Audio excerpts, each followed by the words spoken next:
The Yankees in 2023 had a wake-up call season where we didn't make the playoffs. Now, in my last video, I talked about the free agent signings that they should be making, but in this video, this one trade can change the entire trajectory of our 2024 season from being a playoff team to a true title contender. What's going on, guys? It's the King of 161st Street. I'm back with another video, and Juan Soto is a generational talent. Coming into the last year of arbitration, he is not going to be as expensive as he was in years past, and the Yankees need to take advantage. The way Bleacher Report thinks his value has tanked because of the last year of his deal, I think is pretty unrealistic. Their deal is Spencer Jones and Chase Hampton for Juan Soto. That's a little too low of an offer, and to anyone thinking we can get him without giving up Spencer Jones, again, super unrealistic. Spencer Jones is a top prospect. The problem is he does have flaws. People are calling him the left-handed Aaron Judge. I don't see it fully. Again, he's very young. He is only in low A ball. It's tough to even say that he's the next Aaron Judge. But if you can get a solidified star in the league for a guy like that, why not? Trade potential for results. That's my thought process on this.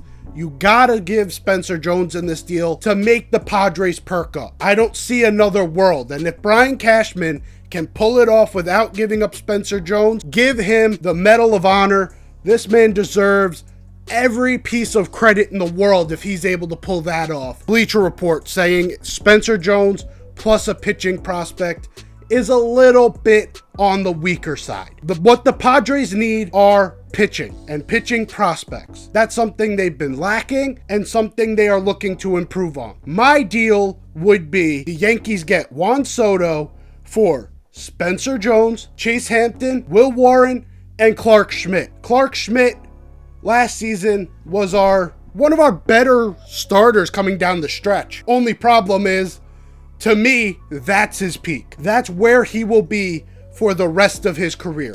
That type of starter. I don't see a world where there's much growth from what happened this season. Which, where he is right now, is still a pretty good pitcher. A pitcher who could give you some solid innings, which is why I think he would be enticing to a team like San Diego, because they need pitching and they need results. He gives you some results. He's not going to be a top-end starter, but he could definitely be a 3 to 5 starter, especially in that Padres rotation that's about to lose Blake Snell unless they can mend some relationship there. Giving them Spencer Jones, I just explained why you would have to do that. And then Chase Hampton and Will Warren are both pitching prospects in the top 10 of the Yankee system. It allows them to build a possible next Aaron Judge or someone of similar style of Aaron Judge that maybe, if they do things correctly, can be a successor to Juan Soto. Have those pitching prospects kind of be developing with him. So once they all come up together, this team is now back to competing again. That's what San Diego would be getting. What the Yankees would be getting is a younger side of 20, lefty bat that is a superstar. A dude that has World Series experience.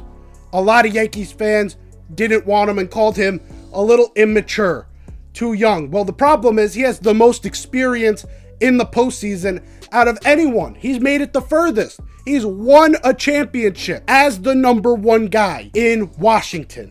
2019.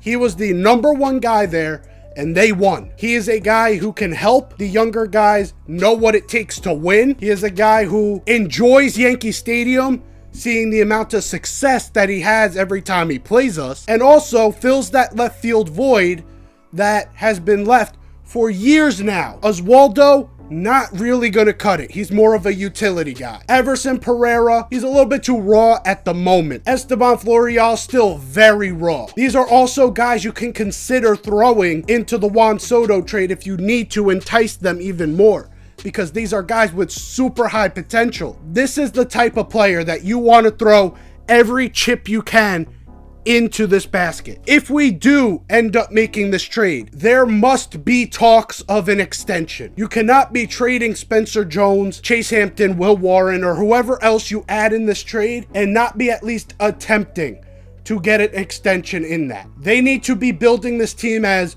Juan Soto next to Aaron Judge, along with the core of Volpe, Dominguez, Peraza, any of these guys. They have to be building this core, and it starts with Aaron Judge. He's already there. He is solidified. If you do get Juan Soto to sort of piece this thing together, he's got to get a deal. It's going to be expensive, but you just signed that jersey patch deal. It's time to make that worthwhile. Get this man a deal. Have him be a Yankee. Maybe not for life because he's only like 24, but give him a deal until he's 30. We need to build with this team. We need to be able to have a chance to have success for a long time. And this wake-up call we just had of not making the playoffs should light a fire under Brian Cashman's ass. It seems like, according to media talk, that it's kind of lighting a fire under Hal's ass. He's been talking about being a little impatient, waiting for a title to come back, which, look, he should have become impatient once 2017 came and went. Late is better than never. We're finally at a point where we have hit a crossroads. I was texting some bigger creators and trying to ask them what they thought was a fair deal. And one of the responses I got was, who cares? It's not a deal that's going to happen anyway. And I understand that perspective because Brian Cashman, over the past few years, has not given us anything to feel confident about him in. Hearing some of these things, and I'm sort of, again, I'm optimistic. I'm a Yankees fan. I am a wishful thinker. You see some of these comments and you say to yourself, it kind of sounds like they woke up. It kind of sounds like the front office said to themselves, holy shit, that was terrible. We don't want that to happen again. You don't want that to happen again? This is how it gets done. You build a lineup that is built for the stadium, that can protect Aaron Judge, and that can win us fucking ball games. Hopefully, the Yankees get their heads out of their ass, and hopefully you enjoyed this video and this series. If you did, leave a like down below. I'm going to be here off season covering this for you, so this could be broken down in a way you can digest. Hopefully you enjoyed. If you want to stay updated, subscribe. I'm on my way to 500 subscribers. I'm really close now. So if you could help me out and get that to 500, I would greatly appreciate it. We're on our way to 1,000 and beyond. I'll see you guys in the next video. Take care and peace.